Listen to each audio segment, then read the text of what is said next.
Hello guys, आज हम discuss करेंगे कि बांग्लादेश की क्या कंडीशन है।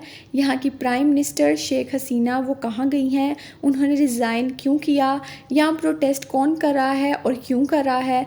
तो सबसे पहले हम देखेंगे कि प्रोटेस्ट कैसे शुरू हुआ। जुलाई के शुरू में ये प्रोटेस्ट पीसफुल स्टार्ट होता है, जो यूनिवर्सिटी के स्टूडेंट की तरफ से जॉब्स पर कोटा सिस्टम को ख़त्म करने के लिए किया जाता है। अगर हम देखें कि कोटा सिस्टम है क्या, तो 1971 की जंग के बाद जब बांग्लादेश पाकिस्तान से अलग हुआ तो बांग्लादेश को शेख मुजीबुर रहमान लीड कर रहे थे, जो कि अवामी लीग पार्टी से ताल्लुक़ रखते थे। 1972 में ये फ़ैसला हुआ कि जिन्होंने बांग्लादेश की लिबरेशन वार में हिस्सा लिया, जो कि फ्रीडम फाइटर्स हैं, इनको जॉब में से 30% का कोटा मिलेगा और ये फ़िक्स रहेगा। इसके बाद कहा जाता है कि इनके बच्चों और उनके जो ग्रैंड चिल्ड्रंस हैं उनको भी फ़िक्स कोटा दिया जाएगा, जिसकी वजह से सिर्फ 44% सीट्स स्टूडेंट्स के लिए रह जाती हैं और बाकी रिज़र्व सीट्स होती हैं, जिसकी वजह से मुल्क में अनएम्प्लॉयमेंट है। तो स्टूडेंट्स यही डिमांड करते हैं कि इनके साथ नाइंसाफ़ी ना की जाए, इनको इनका हिस्सा दिया जाए।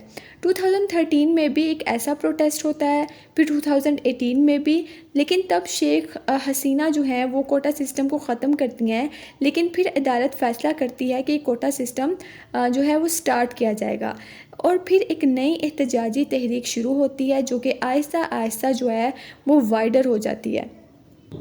और अब बांग्लादेश में कम्युनिकेशन ब्लॉकेज है, इंटरनेट की सर्विसेज बंद हैं और प्रोटेस्ट में 300 से ज़ायद लोग जो हैं वो मारे जा चुके हैं और हज़ारों की तादाद में ज़ख्मी हैं।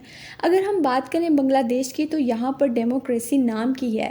शेख हसीना जो हैं उन्होंने अपने जो अपोजिशन है उनको सप्रेस किया, उनको जेलों में बंद किया और मीडिया और जो जुडिशरी है उसको अपने कंट्रोल में किया। और यहाँ पर पॉवर्टी और अनएम्प्लॉयमेंट बढ़ती ही जा रही थी, इसलिए स्टूडेंट जो हैं वो शेख हसीना के जो हैं वो अगेंस्ट होते हैं। और शेख हसीना ने जो फ्रीडम फाइटर्स हैं उनके बारे में कहा कि अगर उनको जॉब्स नहीं देनी तो क्या मैं रज़ाकार को दूं। तो गाइस, रज़ाकार वो लोग हैं जिन्होंने 1971 में पाकिस्तान आर्मी की मदद की, जो कभी नहीं चाहते थे कि पाकिस्तान के दो हिस्से हों और बांग्लादेश इस तरह पाकिस्तान से अलग हो। और स्टूडेंट्स की यही डिमांड है कि एक कंप्रीहेंसिव फॉर्मर गवर्नमेंट लाई जाए, जिसमें ट्रांसपेरेंसी और अकाउंटेबिलिटी हो। इस सारे प्रोटेस्ट के बाद जब शेख हसीना के कंट्रोल में बात नहीं रहती, तो वो 15 साल की हुकूमत के बाद बांग्लादेश से भारत भाग जाती हैं और रिज़ाइन कर देती हैं।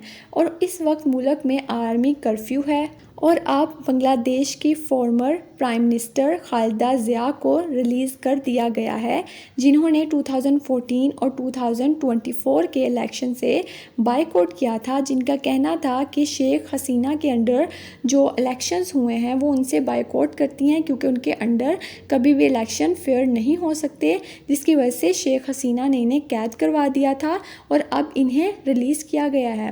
बांग्लादेश के आर्मी चीफ ने कहा है कि एक इंटरिम गवर्नमेंट बनाई जाएगी, जिसकी सरबराही में इलेक्शन होंगे। हो सकता है कि ये गवर्नमेंट जो है वो नोबल याफ्ता मोहम्मद यूनुस जो हैं वो लीड करें और उनके अंडर जो है इलेक्शंस हों। तो ये थी बांग्लादेश की प्रेजेंट कंडीशन, और देखते हैं आगे क्या होता है और गवर्नमेंट को कौन लीड करता है। I hope you all get it. Thank you so much.